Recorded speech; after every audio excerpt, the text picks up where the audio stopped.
പ്രിയമുള്ള സഹോദരന്മാരെ, സഹോദരിമാരെ, ഏവർക്കും ദൈവാനുഗ്രഹം എപ്പോഴും ഉണ്ടായിരിക്കട്ടെ. വമിൻഹും മൻ യസ്തമിഊന ഇലൈക, അവരുടെ കൂട്ടത്തിൽ നീ പറയുന്നത് ശ്രദ്ധിച്ച് കേൾക്കുന്ന ചിലരുണ്ട്.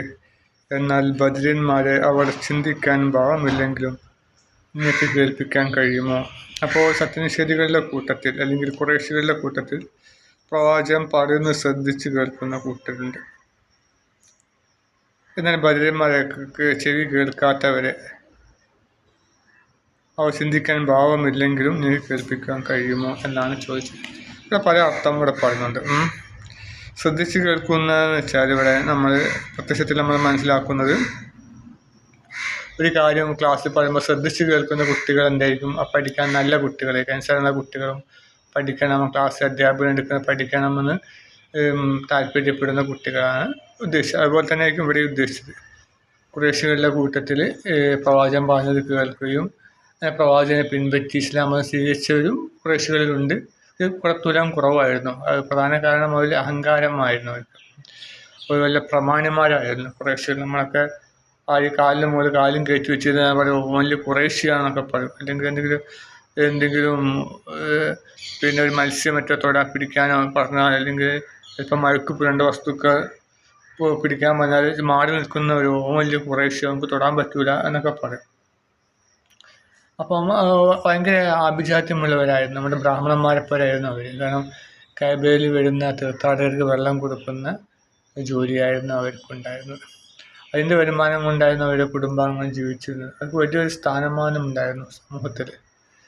അപ്പോൾ അതുകൊണ്ട് തലക്കനം പൈസയും ഒക്കെ ഉണ്ടായിരുന്നവർക്ക് കാണിക്കയായിട്ട് പലരും ഇവർക്ക് ഈ ഖുറൈശികൾക്ക് കാണിക്കയായിട്ട് പലതും കൊടുക്കും. ഇവരെന്ത് ചെയ്യും? വെള്ളം കൊടുക്കും, തീർത്ഥാടകർക്ക് വെള്ളം കൊടുക്കും. വെള്ളം കുടിച്ചു കഴിഞ്ഞാൽ ഇവരെന്ത് ചെയ്യും? അതുകൊണ്ട് കാണിക്ക ഇവർക്ക് ഈ ഖുറൈശികൾക്ക് കൊടുക്കും.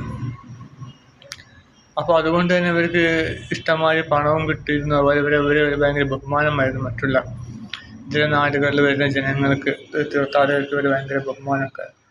ആ ബഹുമാനത്തിൻ്റെ മുകളിൽ തലയിൽ കയറി നിരങ്ങാൻ തുടങ്ങി. അപ്പം നമ്മളിവിടെ ഒരു പിന്നെ KSEB ഒക്കെ ഉണ്ടല്ലോ, KSEB ഉദ്യോഗസ്ഥന്മാർ അവർ സാറ് എന്നൊക്കെ വിളിക്കും. സാറെന്ന് വിളിച്ചവർക്ക് തലയിൽ കയറി അവർക്ക് പിന്നെ ചിലപ്പോൾ നമ്മളെന്തെങ്കിലും വിളിച്ചു കഴിഞ്ഞാൽ അല്ലെങ്കിൽ പരാതി പറഞ്ഞാൽ അവർ നന്നാക്കാനൊക്കെ മടിയാണ് അവർക്ക്. കാരണം നമ്മൾ തലയിൽ കയറ്റി വെച്ചു. അതുപോലെ തന്നെ ഈ ഖുറൈശികളെ പല നാടുകളിലുള്ള തീർത്ഥാടകർ തലയിൽ കയറ്റി വെച്ചു, അഹങ്കാരം കൂടി. അതുകൊണ്ട് പ്രവാചകൻ വന്ന് ഈ ഖുറൈശികൾ ചെയ്ത് കൂട്ടുന്നവരെ തെറ്റാണെന്ന് പറഞ്ഞപ്പോൾ അവർക്ക് പ്രവാചകനോട് വലിയ വിദ്വേഷമുണ്ടായി. ഈസാ നബിയോട് വിദ്വേഷമുണ്ടായത് ജൂതന്മാർക്കായിരുന്നു. കാരണം ജൂതന്മാർ വലിയ മേലാളന്മാരായി ചമഞ്ഞിരുന്നു. ആ സമയത്താണ് ഈസാ നബി എന്ന് യഥാർത്ഥ ദൈവവിശ്വാസത്തെ വരച്ച് കാണിച്ചത്. അവർക്ക് ഇത് പറ്റിയില്ല.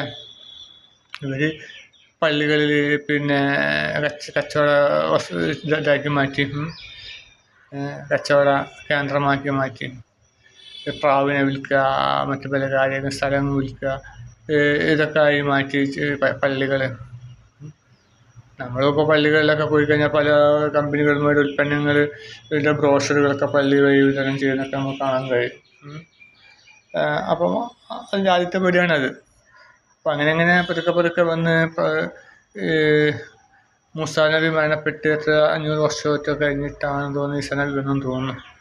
അപ്പോൾ അത്രയും കൊല്ലം കഴിഞ്ഞപ്പോൾ പതുക്കെ ഓരോ തിന്മകളിൽ നിന്ന് കയറി വന്നു. പള്ളികൾ പിന്നെ എന്ത് ചെയ്യും? പ്രാവുകളെ വിൽക്കുന്ന കേന്ദ്രം, മറ്റ് സ്ഥല കച്ചവടം നടക്കുക, അങ്ങനെ പല കേന്ദ്രങ്ങളുമായി മാറി ഈ പള്ളി. അപ്പോൾ അത് അങ്ങനെയുള്ള പള്ളിയിൽ കച്ചവടം ചെയ്യുന്ന ആൾക്കാരൊക്കെ ഈസാ നബി ചാട്ടവാറെടുത്ത് അടിച്ചു ഒഴിച്ചൊക്കെ ചെയ്തു. അപ്പോൾ ഇവരെന്ത് ചെയ്തു? ശത്രുക്കളായി മാറി. ഈ ജൂതന്മാർ അവിടുത്തെ മേലാളന്മാരായിരുന്നല്ലോ. ഒരു വലിയ വേദത്തിൽ അവഗാഹമുള്ളവർ എന്ന് വലിയ ബഹുമാനം ആ നാട്ടിൽ ജനങ്ങൾക്ക് കൊടുത്തിരുന്നു. അപ്പം തങ്ങളുടെ ഇതൊക്കെ കാൽക്കീഴിലെ മണ്ണെല്ലാം മുറിച്ചു പോകുന്നത് ഈസാ നബി എന്ന യുവാവ് കാരണം തങ്ങളുടെ കാൽക്കീഴിലെ മണ്ണെല്ലാം മുറിച്ചു പോകുന്നത് കണ്ടപ്പോൾ അത് ഈസാ നബിയുടെ ശത്രുവായി മാറി. അങ്ങനെ ശത്രുത വളർന്ന് അദ്ദേഹത്തെ കുരിശിൽ തറക്കുന്ന രൂപത്തിൽ വരെ എത്തിച്ചു. അല്ലാഹു എന്ത് ചെയ്തു? അദ്ദേഹത്തിൻ്റെ ഒരു സ്ഥാനത്ത് മറ്റൊരു കള്ളനും കൊലപാതകയുമായ മറ്റൊരു വ്യക്തിയെ അവരിട്ട് കൊടുത്തുകൊണ്ട് അവർ അയാളെ കൊന്നു. അല്ലെങ്കിൽ ഈസാ നബിയെ കൊല്ലുമായിരുന്നു. അപ്പോൾ അപ്പം പറഞ്ഞു വരുന്നത് ഈ അഹങ്കാരം മൂത്ത് വലിയ നമ്മൾ കാലങ്ങളായി മേലാളിത്തം ഒരു കൂട്ടർക്ക് കൊടുത്തു കഴിഞ്ഞാൽ അവർക്ക് പിന്നെ അഹങ്കാരം കൂടും. ഇബ്ലീസിന് സംഭവിച്ച മാതിരി. ഇബ്ലീസ് മാലാഖമാർക്ക് ക്ലാസ് എടുത്ത് കൊടുക്കുന്ന വ്യക്തിയായിരുന്നല്ലോ. അങ്ങനെ അവൻ അഹങ്കാരം കൂടിയിട്ടാണ് അവൻ അള്ളാഹുവിനെ ധിക്കരിക്കാൻ തുടങ്ങി. അപ്പം എല്ലാവരുടെ അവസ്ഥ അങ്ങനെ തന്നെ, അഹങ്കാരം കൂടും. അപ്പോൾ നമുക്ക് പിന്നെ ജനപ്രീതി നേടുന്നതനുസരിച്ച് നമ്മൾ വിനയാന്യതരായി മാറുകയാണ് വേണ്ടത് അല്ലേ. ഒരു മാവിൻ്റെ കൊമ്പിൽ മാങ്ങ കൂടുന്നതനുസരിച്ച് ആ കൊമ്പ് താഴ്ത്ത് വരും. അതുപോലെ നമ്മിൽ പ്രാമാണിത്യം കൂടുക അല്ലെങ്കിൽ നമുക്ക് കഴിവ് വർദ്ധിക്കുന്നതിനനുസരിച്ച് നമ്മൾ അള്ളാഹുവിനോട് വിനയത്വം കാണിക്കുക. അള്ളാഹു നൽകിയ കഴിവാണ്, ഒന്നും എൻ്റെതല്ല എന്ന് പറഞ്ഞ് കൂടുതൽ നമ്മൾ താഴോട്ടേക്ക് വരികയാണ് വേണ്ടത്. കുഞ്ഞുണ്ണി മാഷ് ഭയങ്കര സാഹിത്യത്തിൽ ഭയങ്കര കഴിവുള്ള വ്യക്തിയാണ്. പക്ഷെ അദ്ദേഹം എപ്പോഴും വളരെ ലളിതമായ വാക്കുകളാണ് ഉപയോഗിച്ചിരുന്നത്. അതൊക്കെല്ലാം അറിയാം, എല്ലാ വാക്കുകളും അതിനകത്ത് എല്ലാ സാഹിത്യ പ്രയോഗങ്ങളും ഒക്കെ അറിയാം. പക്ഷെ അദ്ദേഹം തൻ്റെ കവിതകളൊക്കെ എപ്പോഴും വളരെ ലളിതമായ വാക്കുകൾ ഉപയോഗിക്കും. കാരണം കുട്ടികൾക്ക് അതാണ് അറിയുള്ളൂ. കുട്ടികളെ വളരെ ഇഷ്ടപ്പെടുന്ന വ്യക്തിയാണ് അദ്ദേഹം. അദ്ദേഹത്തെ പല കവിതകളും ലാളിത്യം എളിമയൊക്കെയാണ് അദ്ദേഹത്തിൻ്റെ കവിതകൾ കാണാൻ കഴിയുക. ഇത്തിരിയുള്ളൂ ഞാൻ എന്നെ പൊക്കാതിരിക്കുകയും ആയിട്ടായി മുട്ടായി എന്തു രസമീ മുട്ടായി തിന്നു കഴിഞ്ഞു കഷ്ടായി എന്ന് തുടങ്ങിയ ഒരുപാട് വാക്കുകൾ എല്ലാം ലാളിത്യത്തിൻ്റെ വാക്കുകളാണ് അദ്ദേഹം, എളിമയുടെ വാക്കുകളാണ് പ്രയോഗിച്ചത്. പറഞ്ഞു വരുന്നത് നമ്മൾ അഹങ്കാരം വർദ്ധിച്ചു കഴിഞ്ഞാൽ അല്ലെങ്കിൽ നമുക്ക് ജനങ്ങളിലുള്ള ബഹുമാനം കൂടിക്കഴിഞ്ഞാൽ നമ്മൾ അഹങ്കാരം വർദ്ധിക്കും. അതുകൊണ്ട് നമ്മൾ അങ്ങനെ ജനങ്ങളിൽ ബഹുമാനം സ്വീകരിക്കാൻ സാധ്യതയുള്ള സ്ഥലങ്ങളിലെല്ലാം മാറി നിൽക്കുക. നമ്മൾ ഇമാം ഗസാലിയെ നമുക്കറിയാമല്ലോ. അദ്ദേഹം വലിയ ഒരു സ്ഥാപനത്തിൽ പ്രൊഫസറായി നിൽക്കുന്ന സമയത്താണ് അദ്ദേഹം എല്ലാം ഉപേക്ഷിച്ച് ആത്മീയ വഴി സൂഫിസത്തിൽ പ്രവേശിച്ചത്. എന്നിട്ട് അദ്ദേഹത്തെ പറ്റി ക്ലാസ് എടുക്കുന്ന ഒരു സർവകലാശാല അദ്ദേഹം അവിടുത്തെ തൂപ്പുപണിക്കാരനായിട്ടാണ്, അടിച്ചു വാരുന്ന പണി. അവരുടെ ക്ലാസ്സിൽ ഇമാം ഗസാലിയെ പറ്റി അധ്യാപകൻ ക്ലാസ് എടുക്കാൻ ഇമാം ഗസാലിയുടെ മഹത്വത്തെ പറ്റി ക്ലാസ് എടുക്കുമ്പം യഥാർത്ഥ ഗസാലി അവരെന്ത് ചെയ്യും, ചപ്പ് ചവറുകൾ വാരിയിടുകയും ഒക്കെയാണ് ചെയ്തത്. അപ്പോൾ അത് നമ്മൾ വിനയാന്യതയാവാൻ വേണ്ടിയാണ് നമ്മളെപ്പോഴും കഴിയുന്ന താഴ്ന്ന ജോലികൾ എടുക്കുക, വലിയ കൊമ്പത്തേക്ക് കയറാതിരിക്കുക. കൊമ്പത്തേക്ക് കയറുന്നതനുസരിച്ച് നമ്മുടെ വീഴ്ച അതിഭയങ്കരമായിരിക്കും അല്ലേ. ഉയരം കൂടുന്നതനുസരിച്ച് അവിടുന്ന് വീഴ്ച അതിഭയങ്കരമായിരിക്കും. അപ്പോൾ നമ്മളെപ്പോഴും താഴ്ന്നത് സ്വീകരിക്കുക, ഒരിക്കലും അഹങ്കരിക്കാതിരിക്കുക ഒക്കെയാണ് വേണ്ടത്. അപ്പോൾ അവിടെ പറഞ്ഞു വന്നത് ഈ ശ്രദ്ധിച്ച് കേൾക്കുന്ന പ്രവാചകനിൽ എന്ത് പറഞ്ഞാലും ശ്രദ്ധിച്ച് കേൾക്കുന്ന കൂട്ടരുണ്ട്. അത് ഒന്നാമത് എന്താണ് അവർക്ക് അത് പഠിക്കാൻ വേണ്ടി പ്രവാചകൻ പറഞ്ഞത് പഠിക്കണം, സത്യമാണ് പറയുന്നത് എന്ന് മനസ്സിലാക്കി അതിന് താല്പര്യമുണ്ടായി ശ്രദ്ധിച്ച് കേൾക്കുന്നവരാണ് ഒരു കൂട്ടർ. പിന്നെ വേറൊരു കൂട്ടർ എന്ന് വെച്ചാൽ അഭിനയിക്കുക. നമ്മളും പ്രവാചകൻ്റെ ആളാണെന്ന് പറഞ്ഞ് വെറുതെ ശ്രദ്ധിച്ച് കേൾക്കുന്ന മാതിരി ഇരിക്കുക. അവരെ മനസ്സോടോ ഇരിക്കും, വെറുതെ ഇങ്ങനെ ഇരിക്കുക. പ്രവാചകനെ കണ്ണിലേക്ക് നോക്കി മീച്ചിരിക്കുന്ന ഒരു കൂട്ടർ അവരൊന്നിട്ട് കേൾക്കുന്നു. കാരണം അവർ ചെയ്ത കൂട്ടി തിന്മകൾ മൂലം പ്രവാചകൻ പറഞ്ഞു ഉൾക്കൊള്ളാൻ കഴിയില്ല. ഉദാഹരണമായിട്ട് ഒരു പള്ളിയിൽ ഒരു ഇമാമ് പറയുകയാണ്, ഞങ്ങൾ പള്ളിയിൽ ബാങ്ക് കൊടുത്താൽ നിങ്ങൾ ഉടനെ പള്ളിയിലേക്ക് വരണം, മറ്റു കൊള്ളക്കൊടുക്കുകളൊക്കെ ഉപേക്ഷിക്കണം എന്നൊക്കെ പറഞ്ഞു കഴിഞ്ഞാൽ ആ പള്ളിയിൽ സ്ഥിരമായിട്ട് ബാങ്ക് കൊടുക്കുമ്പോൾ വരുന്ന ആൾ ആ വാക്ക് ശ്രദ്ധിക്കുകയും ആ പറഞ്ഞ വ്യക്തിയെ ഇഷ്ടപ്പെടുകയൊക്കെ ചെയ്യും. പക്ഷേ പള്ളിയിൽ വരാത്ത ആൾക്ക് അയാളെ വാക്ക് ഇഷ്ടപ്പെടുകയില്ല, അത് കേൾക്കുകയുമില്ല. വെറുതെ ഇങ്ങനെ കേട്ട് മീച്ചിരിക്കുക, അല്ല ഒന്നും തലയിലേക്ക് കയറില്ല. കാരണം അയാൾക്കത് പാലിക്കാൻ കഴിയില്ല.